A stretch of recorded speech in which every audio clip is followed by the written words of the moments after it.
भगवद गीता का अध्याय 13 श्लोक 11 से 20 तक। मयि चाननी योगेन भक्तिरिव्य विचारिणी विविक्तेश से विमर्तिर्जन संसदी अध्यात्म ज्ञान नित्यत्वम तत्वज्ञानार्थ दर्शन एते ज्ञान मिति प्रोक्त में ज्ञान न ज्ञेयम यतत् प्रवक्ष्यामि यज्ञात्वामृतमश्नुते अनादिमत् पर ब्रह्म न सतनासदुच्यते सर्वतः पाणिपादम सर्वतः श्रुतिमलोके सर्वमावृत्य तिष्ठति सर्वेन्द्रिय गुणाभासम सर्वेन्द्रिय विवर्जितम असक्तम सर्वभुचैव निर्गुण गुणभोक्त्री च बहिरन्तश्च भूतानां चरमेव च सूक्ष्मत्वात्तद्विज्ञेयं दूरस्थ चान्तिके च तत् अविभक्तम च भूतेषु विभक्तमिव च स्थितम भूतभर्तृ च तज्ञेयं वृषिष्णु प्रभविष्णु च ज्योतिषांपि तज्ज्योतिषं स परमुच्यते ज्ञान ज्ञेयं ज्ञानगम्यं हृदि सर्वस्य विष्ठितम् इति क्षेत्रम तथा ज्ञान ज्ञेयं चोपसमासतः मद्भक्त एतद्विज्ञाय मद्भावाय उपदिते प्रकृतिं पुरुषे चैव विद्धिनादि उभावपि विकारांश्च गुणाश्च विद्धि प्रकृति संभवान्। Bhagavad Gita, chapter 13, verses from 11 to 20. Constancy in self-knowledge and seeing God as the object of true knowledge. All this is declared as knowledge, and what is contrary to this is called ignorance. I shall speak to you at length about that which ought to be known, and knowing which one attains supreme bliss.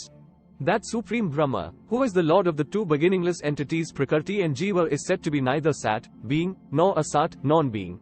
It has hands and feet on all sides, eyes, head and mouth in all directions, and ears all round, for it stands pervading all in the universe. Though perceiving all sense objects, it is really speaking devoid of all senses.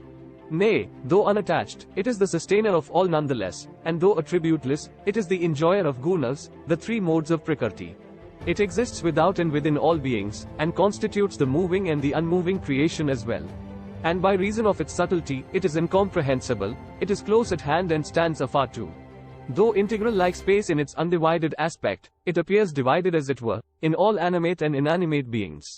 And that Godhead, which is the only object worth knowing, is the sustainer of beings, as Vishnu, the destroyer, as Rudra, and the creator of all, as Brahma. That supreme Brahma is said to be the light of all lights and entirely beyond Maya. That Godhead is knowledge itself, worth knowing, and worth attaining through real wisdom, and is particularly abiding in the hearts of all. Thus the truth of the kshetra and knowledge, as well as of the object worth knowing, i.e., God, has been briefly discussed. Knowing this in reality, my devotee attains to my being. Prakriti and Purana, know both these as beginningless. And know all modifications such as likes and dislikes etc., and all objects constituted of the three gunas as born of Prakriti. Prakriti is said to be responsible for bringing forth the evolutes and the instruments, while the individual soul is declared to be responsible for the experience of joys and sorrows. अध्यात्म ज्ञान में नित्य स्थिति और तत्व ज्ञान के अर्थ रूप परमात्मा को ही देखना ये सब ज्ञान है, और जो इससे विपरीत है वह अज्ञान है, ऐसा कहा है। जो जानने योग्य है तथा जिसको जानकर मनुष्य परमानंद को प्राप्त होता है, उसको भली भांति कहूंगा। वह अनादि वाला परम ब्रह्म न सत ही कहा जाता है, न असत ही। वह सब और हाथ पैर वाला, सब और नेत्र, सिर और मुख वाला तथा सब और कान वाला है, क्योंकि वह संसार में सबको व्याप्त करके स्थित है। वह संपूर्ण इंद्रियों के विषयों को जानने वाला है, परंतु वास्तव में सब इंद्रियों से रहित है तथा आसक्ति रहित होने पर भी सबका धारण पोषण करने वाला और निर्गुण होने पर भी गुणों को भोगने वाला है। वह चराचर सब भूतों के बाहर भीतर परिपूर्ण है और चराचर भी वही है।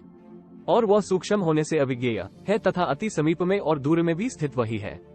वह परमात्मा विभागरहित एक रूप से आकाश के सदृश परिपूर्ण होने पर भी चराचर संपूर्ण भूतों में विभक्त सा स्थित प्रतीत होता है तथा वह जानने योग्य परमात्मा विष्णु रूप से भूतों को धारण पोषण करने वाला और रुद्र रूप से संहार करने वाला तथा ब्रह्मा रूप से सबको उत्पन्न करने वाला है। वह परब्रह्म ज्योतियों का भी ज्योति एवं माया से अत्यंत परे कहा जाता है। वह परमात्मा बोध स्वरूप, जानने के योग्य एवं तत्व ज्ञान से प्राप्त करने योग्य है और सबके हृदय में विशेष रूप से स्थित है। इस प्रकार क्षेत्र तथा ज्ञान और जानने योग्य परमात्मा का स्वरूप संक्षेप से कहा गया। मेरा भक्त इसको तत्व से जानकर मेरे स्वरूप को प्राप्त होता है। प्रकृति और पुरुष इन दोनों को ही तू अनादि जान और राग द्वेषादि विकारों को तथा त्रिगुणात्मक संपूर्ण पदार्थों को भी प्रकृति से ही उत्पन्न जान। कार्य और करण को उत्पन्न करने में हेतु प्रकृति कही जाती है और जीवात्मा सुख दुखों के भोक्तापन में अर्थात भोगने में हेतु कहा जाता है।